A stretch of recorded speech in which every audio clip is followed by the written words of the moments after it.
जय महाकाल, जय माता महाकाली। आज अपने विषय में थोड़ी सी जानकारी देना चाहता हूँ और अच्छी लगे तो ठीक है और बुरी लगे तो ठीक है, मुझे से कोई फ़र्क नहीं पड़ता। कहना ये चाहता हूँ कि मैं एक साधक हूँ, नॉर्मली एक छोटा सा साधक हूँ, ज़्यादा बड़ा तो खैर नहीं हूँ और बड़ा बनना भी नहीं चाहता हूँ। मैं छोटा ही रहना चाहता हूँ अपने जीवन में, क्योंकि छोटे बन के ज़्यादा लाभ मिलता है जीवन में और बड़ा बन के जिम्मेदारियाँ ज़्यादा होती हैं और जो बहुत घातक होती हैं इंसान के लिए। बड़ा बनने में ख़तरा ज़्यादा होता है और छोटा बनने में लाभ ज़्यादा होता है। तो मैं एक छोटा मोटा साधक हूँ, अपने भोलेनाथ की सेवा करता हूँ, माता काली की अपनी पूजा पाठ करता हूँ। और मैंने जो अपना जिम्मा लिया है वो अपना, वैसे तो मेरे दो काम अपने जीवन में मैंने टारगेट रख रखे हैं। पहला तो अपना स्वयं का कल्याण, क्योंकि जो व्यक्ति स्वयं का कल्याण नहीं कर सकता है वो जीवन में कभी किसी का कल्याण नहीं कर सकता है।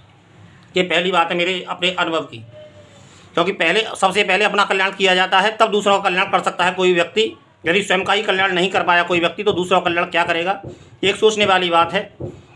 तो मैं नॉर्मली साधकों का मतलब, जैसे बहुत से लोग बीमार होते हैं और बहुत से लोग असाध्य होते हैं और जो बीमारियां डॉक्टरों से संभाली नहीं जाती हैं, उन बीमारियों का मैं ठेकेदार तो खैर नहीं हूँ, क्योंकि मैं सब कुछ तो नहीं हूँ इस दुनिया में, मैं कोई भगवान तो नहीं हूँ तो एक इंसान ही।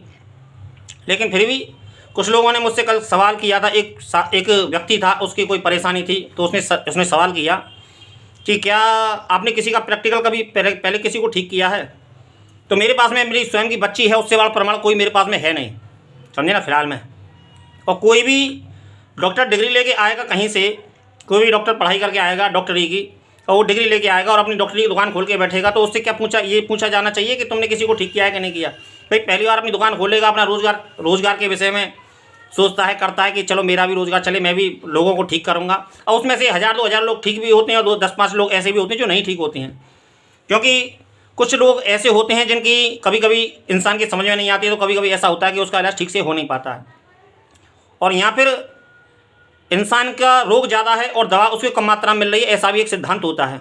क्योंकि कहते हैं, ये कॉमन एक सिद्धांत है कि नमक का काम मीठा करना है, वो नमक का काम खट्टा करना है। मतलब नमक का एक अलग टेस्ट है और चीनी का अलग टेस्ट है, ये एक प्राकृतिक गुण है।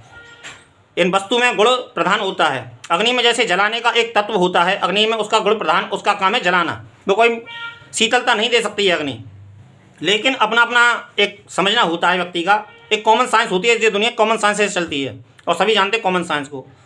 कभी कभी ऐसा होता है कि इंसान का पाप भारी होता है और उसकी जो निवृत्ति के लिए हम जो उपाय करते हैं, यहाँ पर जिसका उपचार करते हैं, वो कमज़ोर होता है, छोटा होता है, तो वो पूरी तरीके से कवर नहीं हो पाता है। मैं नॉर्मली दवा का काम नहीं करता। मैं दवा, ना तो मेरे पास में कोई जड़ी बूटी है ना कोई वैसी है, मैं तो केवल एक भस्म होती है मेरे पास में, और बिना भस्म के भी हो जाता है, ऐसी कोई बात नहीं। हो सकता है बिना भस्म के भी हो सकता है, क्योंकि करने वाला ऊपर वाला होता है, वो कुछ भी कर सकता है, उसकी पावर, उसके हाथ में बहुत पावर होती है। लेकिन इंसान केवल एक माध्यम होता है।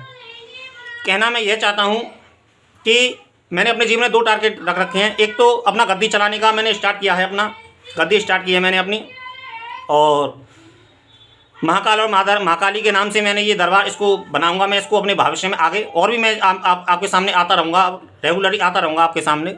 और मैं लोगों का कोई भी असाध्य हो, डॉक्टर जो ये कहता हो, मैं दावा करके कह सकता हूँ कि जो डॉक्टर ये कहता हो कि ये रोग ठीक नहीं हो सकता है, तो मैं उसका उपाय कर सकता हूँ। लेकिन इसमें एक समझने वाली बात ये होती है कि रोग कितनी मात्रा में है और कितने भारी भरकम रोग है। जैसे बहुत से लोग जीवन ताउम्र बचपन से ही कुछ उनके शरीर में ऐसी पीड़ाएं होती हैं कि कभी कभी वो अपंग होते हैं, या फिर कुछ भी हो सकता है। अपंग से तुम अंदाज़ा लगा सकते हो कि वो कैसा हो सकता है। वो व्यक्ति जो अपंग होता है बचपन से ही, जो पैदाइशी अपंग है, तो उसका पाप कितना भारी होगा। मैं ऐसा मानता हूँ कि उसका पाप भारी है, कहीं ना कहीं उस पूरे परिवार का कहीं ना कोई ऐसा कोई दोष है, तो जो कहीं ना कहीं उसके जीवन में यह भुगतान करना पड़ रहा है। और वैसे नॉर्मली भी जीवन में बहुत से लोगों को रोग लग जाते हैं।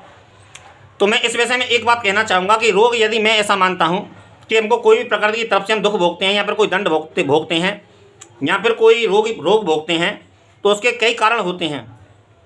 और सबसे पहले मैं पाप कर्म को ही मानता हूँ, क्योंकि कर्म ही इंसान की एक ऐसी कुल्हाड़ी है इंसान के पास में कि तुम यदि गलत उस कर्म को करोगे तो उसका गलत दंड भी मिलेगा, क्योंकि ये प्रकृति का सिद्धांत है, क्योंकि प्रकृति एक सिद्धांत से चलती है। और मैं कॉमन सेंस की बात करता हूँ कि मुझे सोचने वाली बात हो सकती है, सोचने वाली बात है ये, क्योंकि बहुत बुद्धिजीवी हैं इस दुनिया में, ऐसी बात नहीं है, मैं कोई ज़्यादा बड़ा बुद्धिजीवी नहीं हूँ, कि जाड़े में ही जाड़े क्यों आते हैं, गर्मी में ही गर्मी क्यों होती है, और बरसात में ही बरसात क्यों होती है। एक कॉमन साइंस है, क्योंकि प्रकृति एक सिद्धांत से चलती है। लेकिन व्यक्ति, बहुत से लोग यह सोचते हैं, कुछ लोग कर्म करते समय यह सोचते हैं कि देखा जाएगा बाद में कुछ नहीं देख पाओगे। जब बही खाते खुलेंगे ना ऊपर वाले की डायरी में, तो उनका हिसाब करना मुश्किल पड़ जाएगा आदमी के पास में, उनका हिसाब किताब उसके पास में जो लिखे थे। एक बात सदैव और याद रखना मेरी, इस बात को लिख लेना मेरी, कि कर्म की कुल्हाड़ी इंसान के हाथ में है। कर्म करते समय ये हमें विशेष ध्यान रखना चाहिए कि हम कौन सा कर्म कर रहे हैं, उसका फल क्या हो सकता है। क्योंकि कर्म तो तुम अपनी मनमानी से कर लोगे, लेकिन जो फल होगा वो फल उस विधाता के हाथ में है। वो जब चाहेगा और जैसे चाहेगा वैसे उसका निर्णय करेगा। क्योंकि कर्म करने में तुम अपनी स्वतंत्रता महसूस करते हो, और स्वतंत्रता है भी, तुम जो मन में आए तुम्हारी दुनिया में कर लो। लेकिन तो इस बात को हमेशा ध्यान रखना, क्योंकि फल हमेशा विधाता के हाथ में होता है। और ये पितामह भीष्म के उदाहरण से आपको समझा होगा, आपने गीता पढ़ी होगी, गीता दुनिया में सुनाई जाती है, गीता के श्लोक सुनाए जाते हैं, और एक उसके बच्चे का जन्म होता है। एक बात और महत्वपूर्ण बता दूं मैं आपको, अपने जीवन में ये हर व्यक्ति के साथ में घटना हो सकती है, क्योंकि कृष्ण के साथ में, अर्जुन के पुत्र के साथ में ऐसा हुआ था, ऐसी बात नहीं है, सभी के साथ में ऐसा होता है, सभी के साथ में होता है।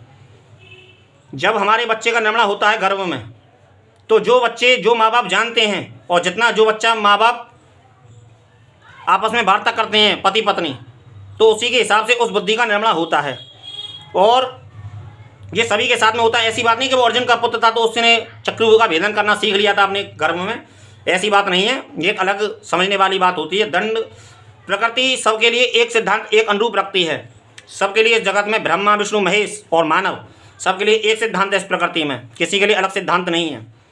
बस यहाँ ब्रह्मा ने भी तपस्या की है, यहाँ श्री हरि ने भी तपस्या की है, और यहाँ शिव जी ने भी तपस्या की है, तब जाके कुछ पाया इस दुनिया में। बस फ़र्क इतना है कि वो पहले इस दुनिया में निर्माण हुआ है, पहले इस दुनिया में आए हैं, तो उनके पास में ठेकेदारी है इस दुनिया की।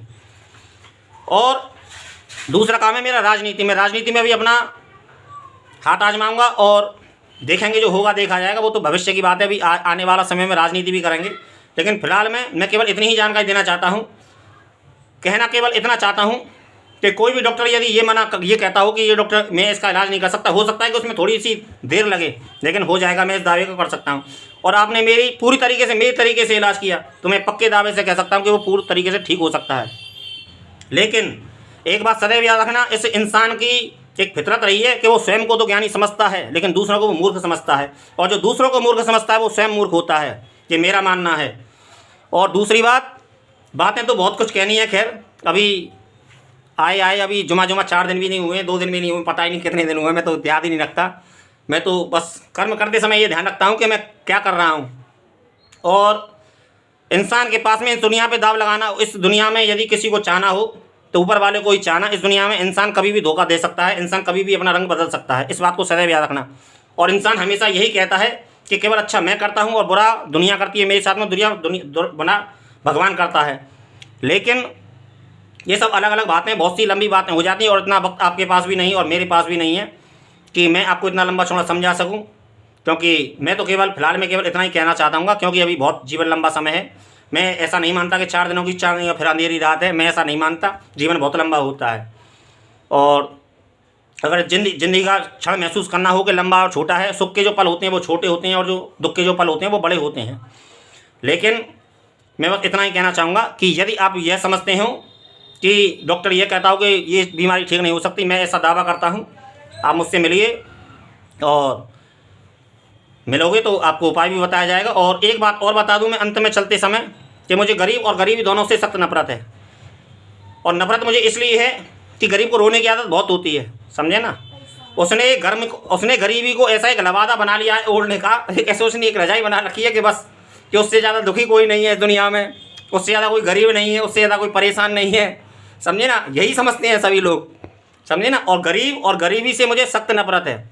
मेरे पास में इंसान बन के आओगे तो ज़रूर आपको उपचार मिलेगा, और गरीब बन के आओगे तो गरीब से मुझे सख्त नफरत है। गरीबों का मैं इलाज नहीं करता, ध्यान रखना। एक इंसान बन के आओगे तो मैं ज़रूर आपको उपाय बताऊंगा, लेकिन आपने गरीबी का लवादा मेरे चौखट पे आके ओढ़ा तो मुझे ये कतई बर्दाश्त नहीं है, हरगिज़ नहीं। जय महाकाल, जय महाकाली।